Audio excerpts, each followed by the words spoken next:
Bonjour à tous et bienvenue sur boursicoté.com pour cette nouvelle analyse technique Forex, matières premières et crypto-monnaies avec une paire de devises euro-dollar qui reste stable ici dans cette zone entre au-dessus des 1.2240. Pourtant on a eu un petit peu de volatilité liée aux chiffres macroéconomiques américains, mais qui n'ont pas permis de lancer un directionnel fort. Donc on reste ici dans cette phase de consolidation horizontale, dans une dynamique qui reste donc grossièrement haussière et qui pourrait être réactivée en cas de cassure ici de cette zone des 1.1480. Niveau d'invalidation, affaiblissement ici sous 1.1240 et possible invalidation sous 1.1090. La paire de devises livre sterling contre dollar américain est toujours ici sur une phase de test pour casser cette zone des 1.3420. On n'y arrive pas, c'était une zone majeure, je vous l'ai montré hier, zone d'évolution ici que nous avions eu en septembre de l'année dernière et qui n'avait plus été vue au niveau de ces niveaux supérieurs depuis plus de 3 ans. Donc c'est une zone majeure. Ce n'est pas étonnant que l'on ne parvienne pas directement à franchir cette zone. On reste toutefois dans une dynamique qui est haussière, portée ici donc par la moyenne mobile 20 exponentielle. On a la zone de support des 1.3270 qui a bien résisté ici sur la précédente perte de dynamique. Donc globalement ça reste haussier. Une cassure ici des 1.3420 confirmerait donc la poursuite de ce mouvement avec de très gros signaux moyen terme. Niveau d'invalidation en cas de retour ici sous cette zone des 1.3140.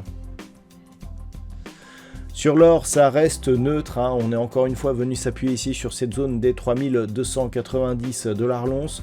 Donc phase de stabilisation, on reste dans une dynamique plutôt haussière, au-dessus des moyennes mobiles après un contact ici sur les bandes de Bollinger supérieures. Il faudrait casser cette zone ici des 3166 $ l'once pour commencer à avoir des signaux de retournement. Donc ça reste positif, même si ça fait quelques jours que l'on ne fait plus rien sur l'évolution du métal jaune. Et puis comme je vous l'avais indiqué hier sur le WTI, on est sur une phase de réaccélération baissière.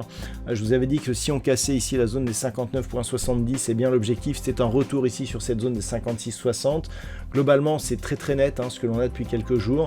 Une accélération baissière, un rebond technique ici qui reste sous la moyenne mobile 20 exponentielle, c'est aussi quelque chose que je vous avais signalé. La zone de cassure c'était ici cette zone des 62 $ le baril. On est venu casser cette zone et on accélère à la baisse. Donc on est clairement ici sur une séquence accélération baissière, rebond ici sous la moyenne mobile 20 exponentielle, réaccélération. Si on recasse cette zone ici de support des 56.40, le prochain objectif sera ici un retour sur la zone des 53.20 $ le baril. Et enfin au niveau du Bitcoin, c'est relativement stable là aussi, on n'a pas trop bougé, un petit peu de volatilité, mais finalement ça reste dans les mêmes zones, donc autour des 95 000 $ pour un Bitcoin. Là aussi on reste sur une dynamique plutôt haussière. Il faudrait repasser sous 89 000 $ pour un Bitcoin pour commencer à avoir des signaux d'affaiblissement. On est dans un range actuellement entre 92 et 96 000 $ pour un Bitcoin. La cassure haussière des 96 000 donnera un signal de retour ici dans une zone de range que nous avions utilisé ici entre 96 et 102 000 $ pour un Bitcoin, mais le rapprocherait ici des records historiques qui avaient été marqués ici lors du mois de janvier de cette année. Donc même si ça neutralise d'un point de vue court terme, on reste sur un biais plutôt haussier pour les prochains jours. Voilà donc ce que l'on peut dire sur l'analyse technique de ces principaux actifs de marché. Je vous souhaite de passer une très bonne soirée. On se retrouve très bientôt pour d'autres analyses techniques, toujours sur le site boursicoté.com.